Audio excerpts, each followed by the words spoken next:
ഡ്യൂട്ടിക്ക് ശേഷം 4 സഹപ്രവർത്തകരുടെ കൂടെ ഒളിമ്പിക്സ് മത്സരം കണ്ടാണ് 31-കാരിയായ ആ യുവതിയും വിശ്രമിക്കാൻ പോയത്. പിറ്റേ ദിവസത്തെ സൂര്യോദയം കാണാൻ പിന്നീട് അവർ ഉണർന്നില്ല. സ്വന്തം ജോലി സ്ഥലത്ത് ക്രൂരമായി ബലാത്സംഗം ചെയ്യപ്പെട്ട് അവർ മരിച്ചു. രോഗികളുടെ ജീവൻ രക്ഷിക്കുന്ന ഡോക്ടറായിരുന്നിട്ടും സ്വന്തം ജീവനും ജീവിതവും രക്ഷിക്കാൻ അവർക്കായില്ല. കാമവെറി പൂണ്ടവരുടെ കൊടിയ പീഡനത്തിനൊടുവിൽ കൽക്കത്തയിലെ ആർജിക്കർ മെഡിക്കൽ കോളേജിലെ PG ഡോക്ടർ നീതി നിഷേധിക്കപ്പെട്ട ഇന്ത്യയിലെ നിർഭയമാരിൽ ഒരാളായി മാറി. പക്ഷേ ഈ കൊടിയ അനീതിക്കെതിരെ, അക്രമത്തിനെതിരെ എത്ര പേരാണ് ശബ്ദമുയർത്തിയത്?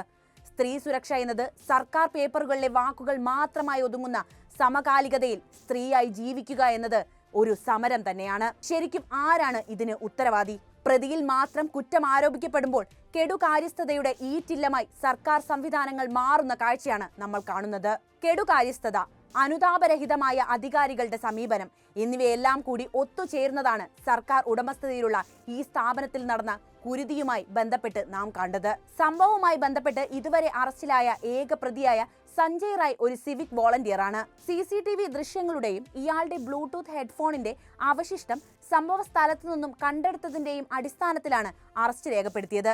പ്രതി കുറ്റം സമ്മതിച്ചതായും പോലീസ് വെളിപ്പെടുത്തിയിട്ടുണ്ട്. എന്നാൽ കുറ്റകൃത്യത്തിൽ പ്രതി ഒട്ടും പശ്ചാത്താപം പ്രകടിപ്പിച്ചിട്ടില്ലെന്നും തൂക്കിക്കൊല്ലുന്നെങ്കിൽ കൊന്നോ എന്ന് ആക്രോശിച്ചെന്നും ബംഗാളി മാധ്യമങ്ങൾ റിപ്പോർട്ട് ചെയ്തിട്ടുണ്ട്. കൊൽക്കത്ത പോലീസിനെ സഹായിക്കാനായി നിയോഗിക്കാറുള്ള ഒരു വിഭാഗമാണ് സിവിക് വോളണ്ടിയർ. ഇയാളാണ് പ്രതിയെന്നോർക്കണം. ഇവരിൽ ഒരാളായ സഞ്ജയ്ക്കെതിരെ തട്ടിപ്പുൾപ്പെടെ മറ്റ് പല ആക്ഷേപങ്ങളും ഉയർന്നിരുന്നതായും റിപ്പോർട്ടുകൾ ചൂണ്ടിക്കാണിക്കുന്നുണ്ട്. ഇത്തരം ക്രിമിനൽ പശ്ചാത്തലമുള്ള ഒരാൾക്ക് രാത്രികാലത്തും മെഡിക്കൽ കോളേജ് ആശുപത്രിയുടെ ഉള്ളിൽ സ്വൈര്യവിഹാരം നടത്താനായി എന്നതാണ് പ്രാഥമികമായി വന്ന വീഴ്ച. ആശുപത്രിയുടെ സുരക്ഷാ വിഭാഗവും അവിടെ പോലീസ് പിക്കറ്റിൽ ജോലി ചെയ്യുന്ന പോലീസുകാരും ഒരുപോലെ ഉത്തരം പറയേണ്ട പാളിച്ചയാണിത്. മറ്റൊന്ന്, സംഭവത്തിന് ശേഷം ആശുപത്രി അധികൃതർ സ്വീകരിച്ച നിലപാടാണ്. കൊലപാതകമാണെന്ന് പ്രഥമ ദൃഷ്ട്യാ സാധാരണക്കാർക്ക് പോലും വ്യക്തമാകുന്ന ദൃശ്യമായിരുന്നിട്ടും വിദഗ്ധ ഡോക്ടർമാരുള്ള ആ സ്ഥാപനത്തിലെ മേധാവിമാർ ആ നിലയ്ക്കുള്ള പരാതി പോലീസിൽ നൽകാൻ തയ്യാറായിട്ടില്ല. എന്തോ അഭിമാനക്ഷതമാണ് അവർക്കുണ്ടായതെന്ന് തോന്നുന്നു. സഹപ്രവർത്തക കണ്ണിന്റെ മുന്നിൽ ക്രൂരമായി ബലാത്സംഗം ചെയ്യപ്പെട്ടിട്ടും മിണ്ടാതിരിക്കാൻ ഇവർക്കൊക്കെ എങ്ങനെയാണ് കഴിഞ്ഞതെന്ന് മനസ്സിലാകുന്നേയില്ല. ഹൈക്കോടതിയുടെ നിശിത വിമർശനത്തിനിടയാക്കിയ വീഴ്ച കൂടിയാണിത്. സംഭവ സ്ഥലത്തെത്തിയ പോലീസിനും അത്ഭുതങ്ങളൊന്നും കാണിക്കാനുണ്ടായിരുന്നില്ല. മരണം സംഭവിച്ചു എന്നതിനപ്പുറത്തേക്ക് ഒരു സ്ത്രീക്ക് തൊഴിലിടത്തിൽ സംഭവിച്ച കൊടും ക്രൂരത വെളിപ്പെടുത്താൻ അവരും ധൈര്യം കാണിച്ചില്ല. പിന്നെയാണ് ബലാത്സംഗവും കൊലപാതകവും ഒക്കെ വകുപ്പുകളായി കയറി വന്നത്.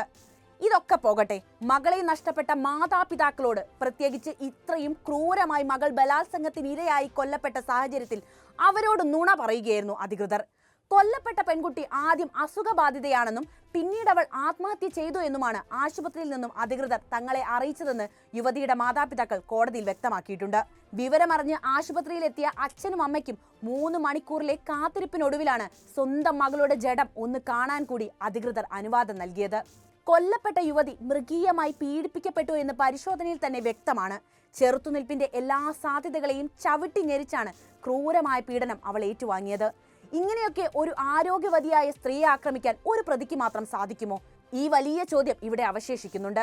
ഇത്രയും വലിയ സംഭവം ആശുപത്രിയിൽ നടന്നിട്ടും ചുറ്റുമുള്ളവരൊന്നും അറിഞ്ഞില്ല എന്ന മറ്റൊരു ചോദ്യം കൂടി ഇവിടെ പ്രസക്തമാണ്. സംസ്ഥാന പോലീസിൽ നിന്നും കേസ് അന്വേഷണം CBIക്ക് ലഭിക്കുമ്പോൾ ആദ്യം ഉത്തരം കണ്ടെത്തേണ്ടതും ഈ 2 ചോദ്യങ്ങൾക്കാണ്.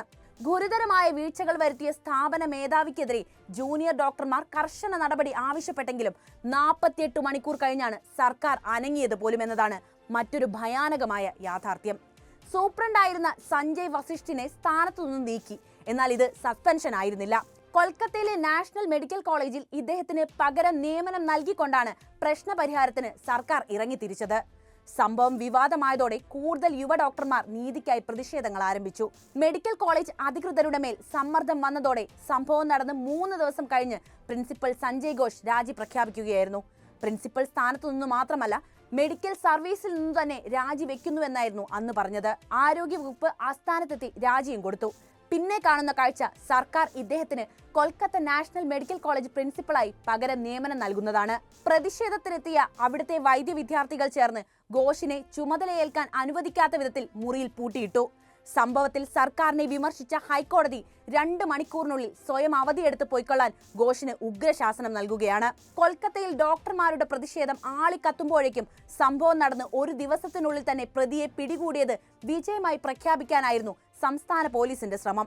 എന്നാൽ കേസ് ഡയറി വരുത്തി പരിശോധിച്ച ഹൈക്കോടതി പോലീസിനെ വിമർശിക്കുകയാണ് ഉണ്ടായത്. കൊലപാതകമാണെന്ന് ആരും ആദ്യം പരാതിപ്പെട്ടില്ലെന്നും അതിനാലാണ് അസ്വാഭാവിക മരണമെന്ന നിലയിൽ കേസെടുത്തതെന്നുള്ള സർക്കാർ അഭിഭാഷകന്റെ ന്യായം ഹൈക്കോടതി തള്ളിക്കളഞ്ഞു. സംഭവം പൂർണ്ണമായി തെളിയിക്കാൻ മുഖ്യമന്ത്രി മമതാ ബാനർജി ഞായറാഴ്ച വരെ തന്റെ പോലീസിന് സമയം നൽകിയെങ്കിലും അത് അവഗണിച്ച് ചൊവ്വാഴ്ച തന്നെ ഹൈക്കോടതി CBIക്ക് കേസ് ഏൽപ്പിക്കുകയായിരുന്നു. ഇതോടെ ബംഗാൾ മുഖ്യമന്ത്രി മമതാ ബാനർജിയും കുഴങ്ങി. കേസ് CBIക്ക് വിട്ടതിനു പിന്നാലെ മൃതദേഹം കണ്ടെത്തിയ 4ാം നിലയിലെ സെമിനാർ ഹാളിനോട് ചേർന്നുള്ള മുറി അറ്റകുറ്റപ്പണികൾക്കായി പൊളിച്ചു നീക്കിയതും ഏറെ വിവാദമായി. ഡോക്ടർമാർക്ക് വിശ്രമിക്കാൻ കൂടുതൽ വിശാലമായ മുറി പണിയാനാണ് പൊളിച്ചതെന്ന് അധികൃതർ പറഞ്ഞുവെങ്കിലും തെളിവ് നശിപ്പിക്കാനാണിതെന്ന ആക്ഷേപം ഉയർന്നിട്ടുണ്ട്. അറ്റകുറ്റപ്പണി അറിയാനോ തടയാനോ പോലീസിന് കഴിഞ്ഞതുമില്ല. ഏറ്റവും ഒടുവിൽ അത്യാഹിത വിഭാഗത്തിലടക്കം ആക്രമികൾ അഴിഞ്ഞാടിയപ്പോഴും പോലീസ് കാഴ്ചക്കാരായി നിന്നു. ഒടുവിൽ കുറ്റമെല്ലാം മാധ്യമങ്ങളുടെ മേൽ പഴിചാരി സ്വന്തം ഭാഗം ന്യായീകരിക്കാനാണ് city police commissioner Vineeth Goyal ശ്രമിച്ചത്. ഇന്ത്യ എന്ന മഹാരാജ്യത്തെ ഏക വനിതാ മുഖ്യമന്ത്രിയുള്ള സംസ്ഥാനത്താണ് ഈ സംഭവം നടന്നിട്ടുള്ളത്.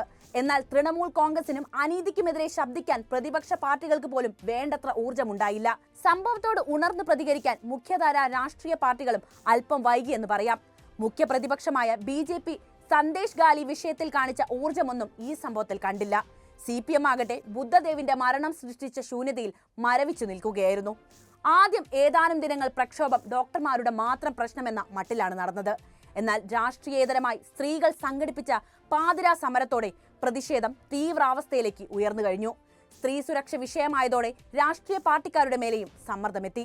കേന്ദ്ര സർക്കാരിനെ മുൾമുനയിൽ നിർത്തുന്ന വിമർശനങ്ങളിലൂടെ രാജ്യത്തെ പ്രധാന പ്രതിപക്ഷ സ്വരമായി മമത ഉയർന്നു വന്നിട്ടുണ്ടെങ്കിലും സ്ത്രീകൾ ഇരയാകുന്ന വിഷയങ്ങൾ കൈകാര്യം ചെയ്യുന്നതിൽ ഈ വനിതാ മുഖ്യമന്ത്രിയുടെ സമീപനം ഖേദകരമാണ്. സിംഗൂർ സമരകാലത്ത് താപസി മാലിക് എന്ന പെൺകുട്ടിയെ ബലാത്സംഗം ചെയ്തു കൊന്ന വിഷയത്തിലുണ്ടായ പ്രതിഷേധവും രോഷവും ഒന്നും തന്നെ മുഖ്യമന്ത്രി കസേരയിലിരിക്കുന്ന മമതയിൽ പിന്നീട് ആരും കണ്ടിട്ടില്ല. പാർക്ക് സ്ട്രീറ്റ് ബലാത്സംഗം കെട്ടിച്ചമച്ചതാണെന്ന് പറഞ്ഞ ദീദി കാന്തുനി ബലാത്സംഗ കൊലയിലെ ഇരയായ പെൺകുട്ടിയുടെ സഹപാഠികളെ മാവോവാദികളെന്ന് വിളിച്ചതും നമ്മൾ കണ്ടതാണ്. പാതിരാ സമരം നടത്തുന്ന സമരക്കാർ ബംഗാളിലെ അമ്മമാരെ അപമാനിക്കുകയാണെന്നാണ് ഇപ്പോൾ മമത പറയുന്നത്. സ്ത്രീ സുരക്ഷയെക്കുറിച്ച് ഘോരഘോരം പ്രസംഗിക്കുമ്പോഴും ഒരു ഡോക്ടർ തന്റെ തൊഴിലിടത്തിൽ വെച്ച്, അതും എപ്പോഴും പ്രവർത്തിക്കുന്ന നിരവധി ആളുകൾ എന്നും എത്തുന്ന ആശുപത്രിയിൽ വെച്ച് ക്രൂരമായി ബലാത്സംഗം ചെയ്യപ്പെട്ട് കൊല്ലപ്പെട്ട സംഭവത്തിന്റെ നടുക്കം കൊൽക്കത്തയിൽ നിന്നും വിട്ടുമാറാതിരിക്കുമ്പോഴും അതിനെതിരെയുള്ള ജനകീയ പ്രതിഷേധമാണ് ദീദിക്ക് തലവേദന സൃഷ്ടിക്കുന്നത് എന്നത് എത്ര അപഹാസകരമാണ്.